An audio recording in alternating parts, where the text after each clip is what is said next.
Now, the Senate will proceed with the controversial Cherargei bill that seeks to review the presidential term limit from 5 years a term to 7 years a term. This proposal has elicited mixed reactions across the country, with majority dismissing it and urging the mover to abandon it. But despite growing opposition to the bill, the Senate seems to be moving on with the deliberations. And as Grace Nganga now reports, it is not the first time such a proposal has been made.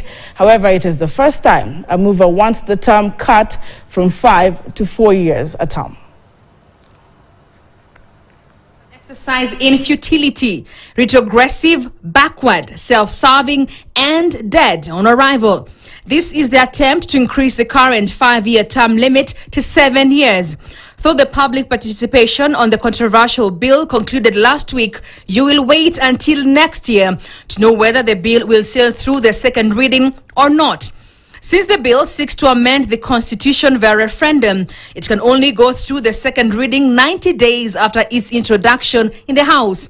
With the bill having been tabled 26th of September, it can only be tabled for second reading on the 25th of December, which, according to the House calendar, the senators will be on their long recess break. Meaning, the bill can only be part of their entry once senators resume sittings on February 2025, when the committee will also table the public participation report.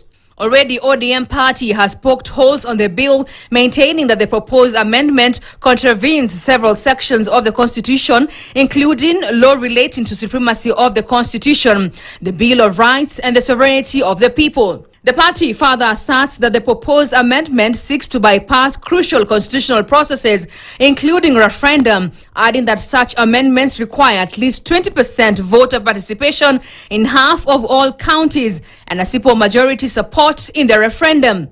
I want to assure members of the public that this is one of those bills that was brought for nuisance value. I think Senator Cherargei has had his 15 minutes of fame. And now it is time for us to sober up. There is nobody in the Senate that I know that supports that particular bill. Sasa wabunge wakienda miaka 7, rais aende miaka 7, MCA waende miaka 7, hiyo itapatilisha nini?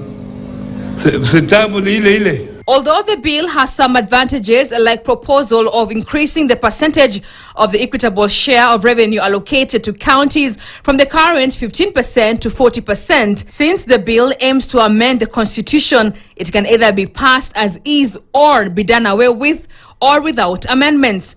This, however, is not the first proposal of that nature. Fafi MP Salayaku proposed the removal of the term limit and instead replaced it with an age limit of 75 years. However, the proposal flopped. President William Ruto, who is viewed as a possible beneficiary to this amendment if passed, has, however, dismissed the attempt in more occasions than one. As president, I will not participate in mutilating the Constitution for purposes of serving selfish, personal, parochial interests. Even before the dust settles on the attempt to increase the term limit, another Senator, Karongo Thangwa from Kiambu County, is proposing a reduction from 5 years to 4 years. For the presidential term limit to change, it has to be subjected to a national referendum, and what Senate has initiated is part of the requirements. Grace Nganga, KTN News, Nairobi.